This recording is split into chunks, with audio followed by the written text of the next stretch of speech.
across the face, and the Bombers prevail. You've got to love this game. But the Bombers have prevailed by 2 points in what has been a magnificent opening in front of some 46,000 people.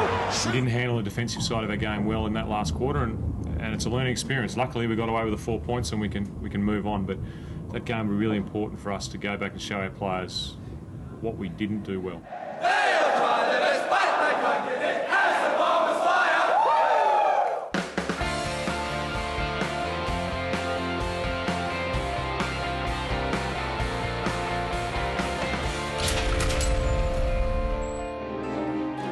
So with the Bombers on the board, it's all good, with season 2012 finally underway.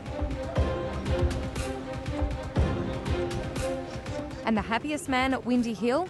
Defender Michael Hibbert, back in the red and black for the first time since an alcohol-fuelled altercation late last year saw him fined by the courts, suspended by the club, and fearing for his future.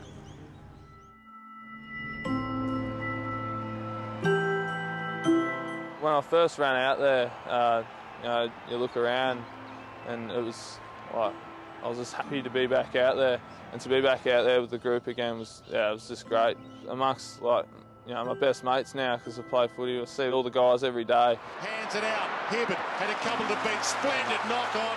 Last year, obviously, very disappointing. Made a mistake, and I was kind of hoping it was a dream or a really bad nightmare, but it wasn't. It could become reality pretty quickly that I was in a bit of trouble, and obviously very upsetting, disappointing. What would happen, what the club would do to me at the time, or how I'd be punished, I didn't know. It's the first time I've really been in the media about something. It wasn't good news. When Hurdy spoke to me, it was probably the Monday after the incident. He wasn't happy. I wasn't happy either. I got up in front of the group and told him what happened, and obviously very upset at the time, knowing that I'd be suspended at that time. And he did tear shreds off me a little bit, but then behind closed doors we had a chat, and he was very supportive of me, and he said the club will back you 100%. You just get this out of the way, and you just train hard, and which I did. They trained me very hard while I was suspended.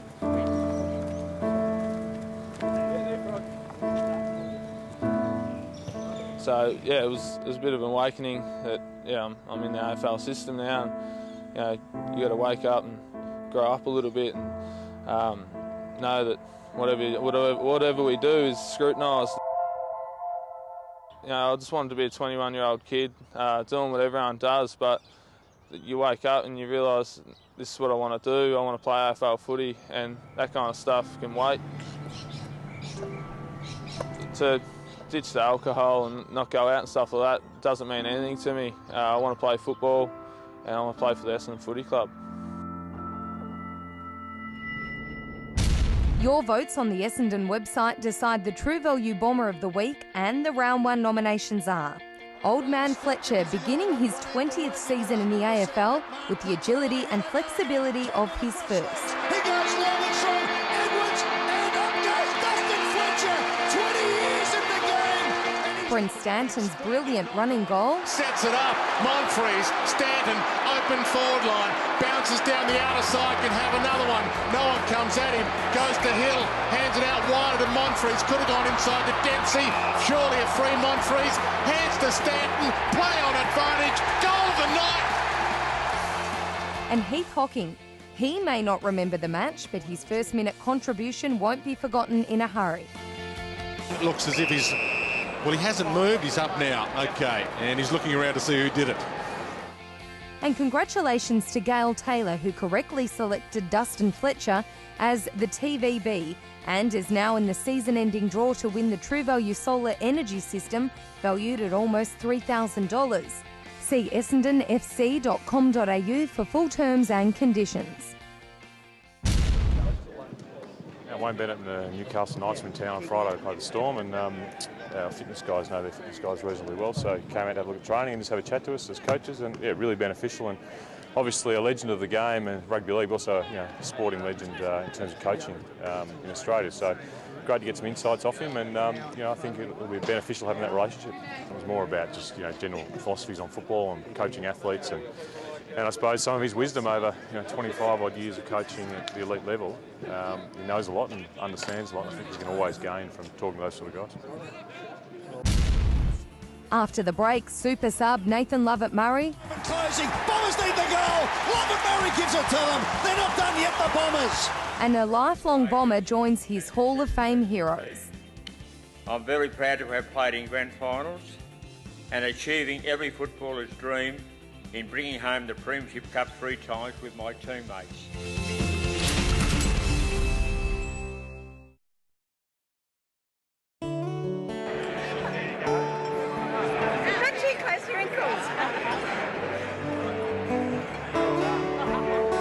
Jack is one of Essendon Football Club's favourite sons. Jack had been an Essendon supporter since childhood, and there was only one club that he was ever going to join.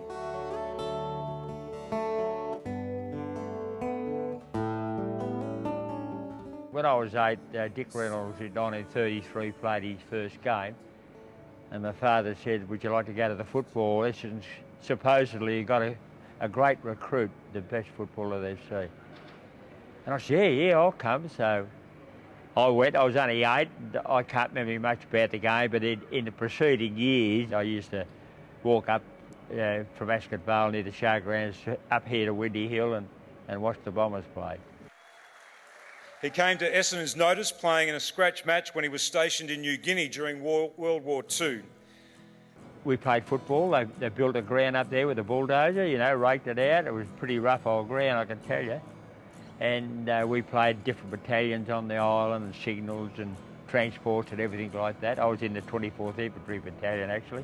When the war finished in 1945, my mother said there's 3 letters there from football clubs by the look of it. So I came to Essendon, played in the practice games. There was about 100 trying to get on the list, and 2 of us got on the list. And the rest is history.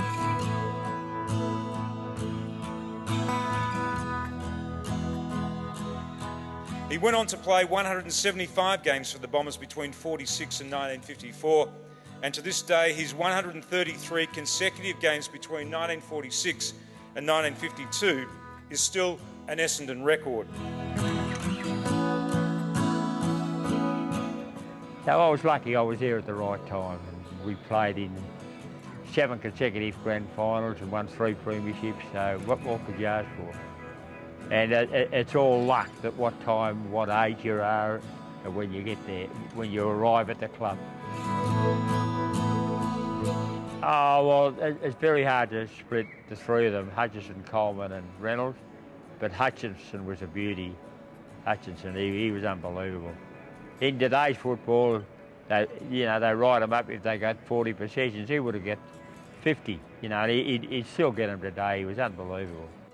Since 1997, Jack has conducted regular tours of his beloved club, and since 2002, he has been a host at Essendon's regular matchday chairman's functions, welcoming guests and acting as a club ambassador.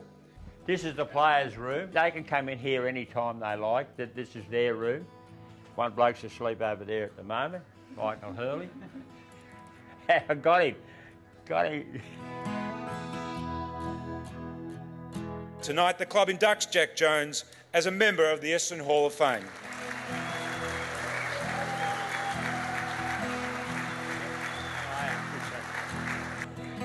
Thank you to the Essendon Board of Directors. I'm truly honoured to be inducted into the Essendon Hall of Fame. At 87 years of age, I have been lucky enough to be part of the Essendon family for 66 years.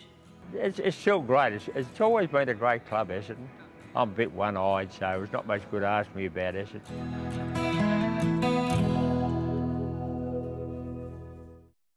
Dempsey gets the handball out to Lovett-Murray from 45 and closing. Bombers need the goal. Lovett-Murray gives it to them. They're not done yet, the Bombers. Lovett-Murray can get it and go. Dempsey decided to go all alone. He kicked one early in the corner and he's kicked the second. Can you believe it? The Bombers hit the front. They've got some real emotion into it now, the Bombers. What a great reaction from the super sub from the North Melbourne game, Nathan Lovett-Murray, who's our special guest in the studio in the Hangar this week. Welcome, Nathan. Yeah, thanks for having me, mate. You wouldn't have expected to get a call up so early, but it obviously didn't worry you. Yeah, it wasn't expecting it, and then unfortunately Heath Hocking got concussed and came on and just tried to make an impact and kicked a couple of goals. Is it difficult mentally to be the sub, knowing that you might be called on early, but more than likely you're not going to be called on till maybe late in the third quarter or early in the last? You just got to prepare yourself as just to be ready when you get that opportunity, and then when you do get that opportunity to make an impact for your team. Do you actually know a few days in advance, or when do you normally find out? Usually around Wednesday, Thursday. The coach might let you know, and it might be the sub. Yeah. And it's a bit funny because you want to do that role really well, obviously, but you don't want to do it too well because you might get stuck there. I guess it worked in my favour because I'd been injured, and coming back from an injury, I was able to come in as a sub and make an impact. Is there a role on the footy ground that you haven't played? You're just about the most versatile player of all time. Yeah, I've pretty much played in every position. I played in a final against Adelaide in the ruck, so I've played in every position so far. Now, things going well to start for the club for the season. A little bit of bad news, though, that Jason Winderlick's had a little bit of a setback with a hamstring injury, and he's a long way back from recovery. Yeah, he'd been training really well over the summer break, and it was unfortunately hurt his hamstring today. So, I mean, it's happened today at training, and obviously boys get around him now, and hopefully he won't be too far away. Yeah, he's a really important player for our club, and hopefully he can get himself right and get back into the team.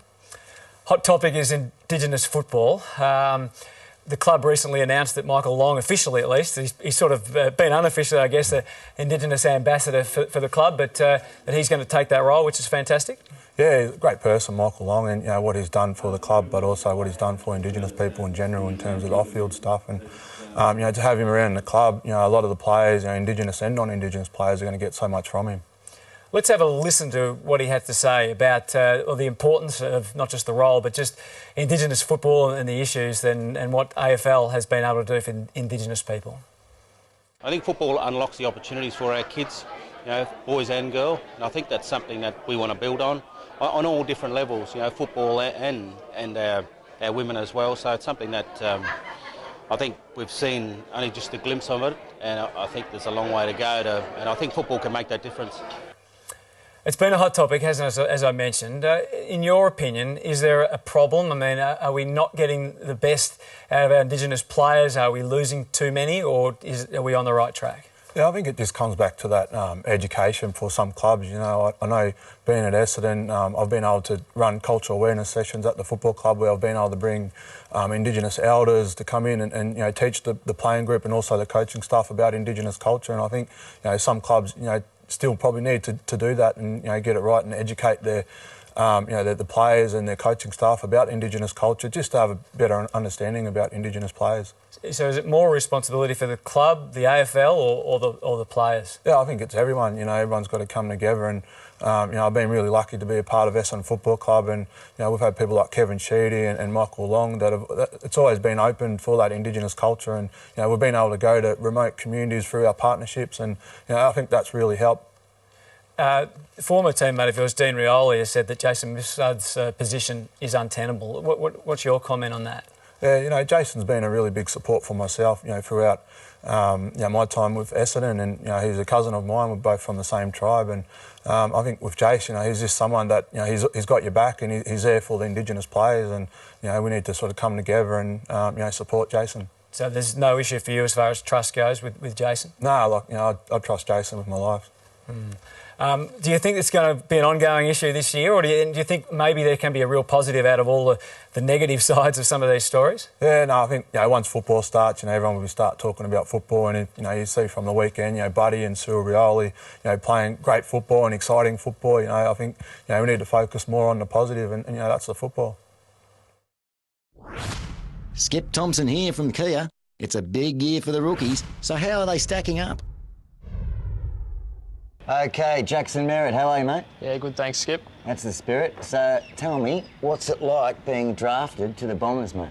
Yeah, it's very exciting. It's obviously been a long dream and it's finally came true, and it was very exciting to come to a very good club.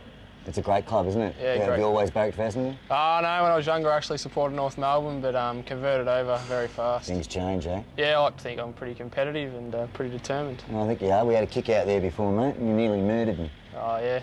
Might have been the plan. Yeah. Hell Hunter, welcome to the Bombers, mate. Thank you very much. It's great to be here.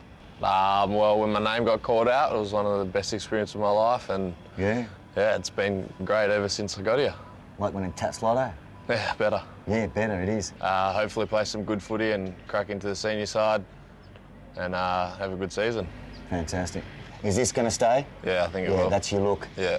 It's very reminiscent of a young Simon Madden, mate. Yeah? Maybe you'll end up with number 27. Hopefully. Yeah? Hopefully. Corey Del Olio, how are you, mate? Good, mate. Yourself? Yeah, bloody couldn't be better, mate. Yeah. Finding out I was coming over here was obviously a bit different from WA and that, so moving over, but it's been great. And the club like Essendon, big club in Victoria, it's been superb. So you've moved from WA? Yep. They're looking after you down here in Melbourne, mate? Yeah, they are, yeah. So they've got me all sorted out. I'm living out with Heath Hocking in Airport West. And, oh, great. Yeah, and everything's good. All right, nice and local. Yeah, it is, yeah, around the corner. That's great. The boys have got around me saying nickname is Ronnie, from Ronnie Delulio, who used to play at Carlton, I think. Oh, really? Yeah, it's a bit behind my time, I'm not even sure of it. But might even be behind my time. Yeah, it's stuck pretty well, so... I tell you what, that's a good name, isn't it? Yeah, it's the commentators will have a field day. Yeah, if I get a kick, they might. Yeah. If you get a kick, Delulio! Delulio! Coming up, a Bomber great crosses enemy lines. My first game against Essendon was a game that I was dreading from the moment I'd left Melbourne.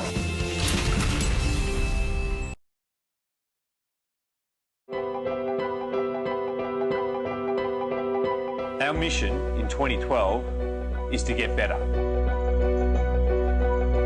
We've spent the summer working on becoming stronger and more resilient. And as the competition gets tougher, so too do we need to become stronger.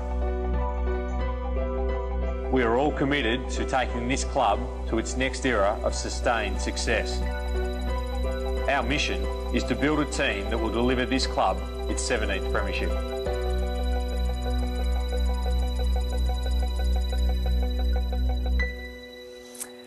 Nathan, that's the skipper, of course. Does he love the cameras, the skipper, or not? Yeah, he's not too bad. He gets his face on the TV a fair bit, so no, he does a good job. Who loves it more of the club? Anyone else? I reckon Alan Davies, someone that loves being in front of the camera and he loves performing and entertaining everyone. I guess it's a serious message though for the club at this time of the year, isn't it? Yeah, we need all our supporters on board and signed up as members. As players, we really need that support and the football club as well. Well, each week we're asked the viewers to come up with a home truth, a tough question via Twitter.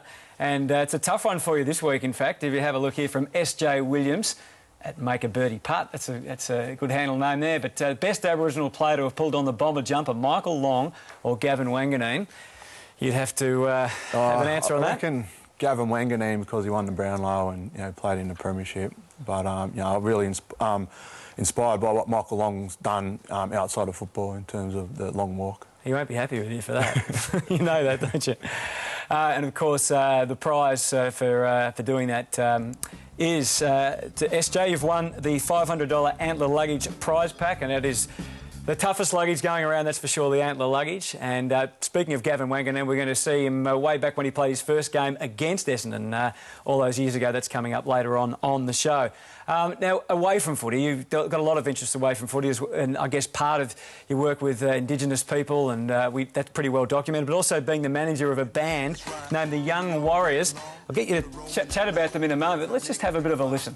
That always occurs, and the positive side, yeah, the people need to learn. We need to appreciate, we need to appreciate, we need to appreciate, yeah. Sometimes I just wonder why.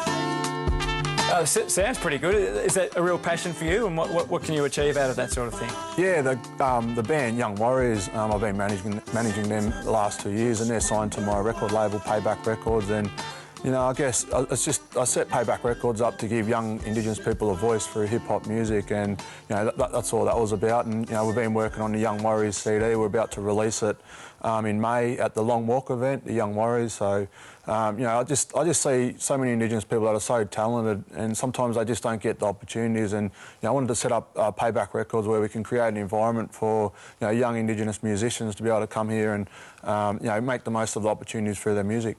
Oh, it's a fantastic thing you're doing. Port Adelaide this week. They've shown last weekend that they, against St Kilda, are going to be pretty tough opposition for you. Yeah, they had a really good win last week, and you know they're in some good form, and you know they match up really well against us. So you know we have some close games against them. They've got a pretty good record, haven't they? Yeah, they've got a pretty good record. So you know, but we've got to come out and come to play. And are you going to get it? You've had a word to Hurdy. You're going to actually start this week? Yeah, I hope so. Hopefully my 2 goals did the job, and you know, he puts me up the forward line. Well, you've made a great start of the season. Well, I mean, do you still think at your age, not that you're that old, that you can keep improving? Yeah, definitely. You know, that's something Hurdy's been really big on all pre-season since he's been at the club, is just trying to improve and get better. You know, every time you're on the training track, every time you play, and it's something that I've tried to do since I've been at the club. You know, just try and improve and get better each year. Well, thanks for coming in, Nathan. Good luck on the weekend. Yeah, thanks for having me, mate. Gets rid of Brown and then runs to the 50-metre line, kicks to the square, and a great mark down there in the last line of defence to Wanganeen. My first game against Essendon was a game that I was dreading from the moment I'd left Melbourne, and when that finally came, to that week arrived, I was just just so nervous, and so many different emotions were going through me. Comes straight up the ground to Gavin Wanganeen. Boyle's gone.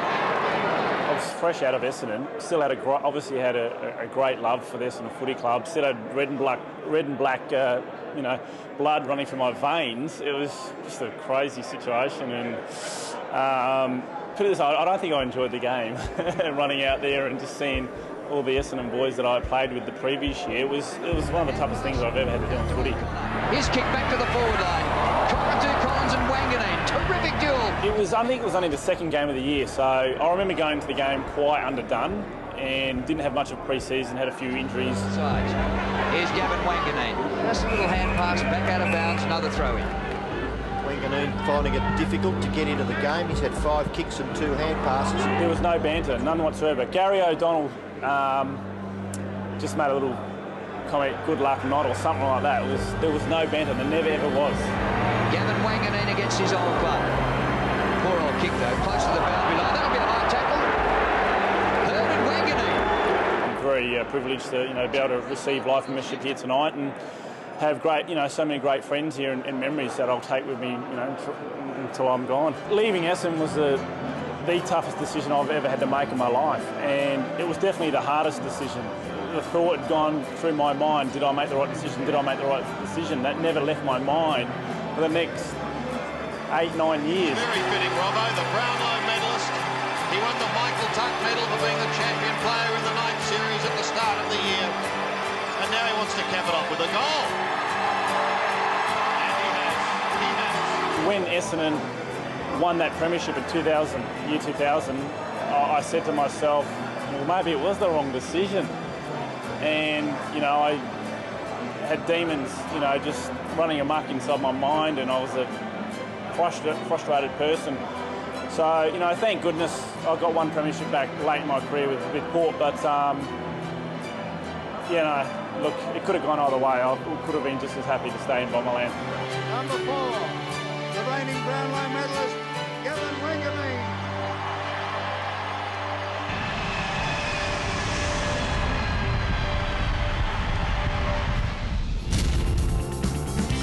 Next week on The Hangar, a footy feature not to be missed. The life and times of Dustin Fletcher. I'm Dustin Fletcher, and I've played nearly 350 games, and that's probably the 3rd or the 4th longest interview that I've ever done.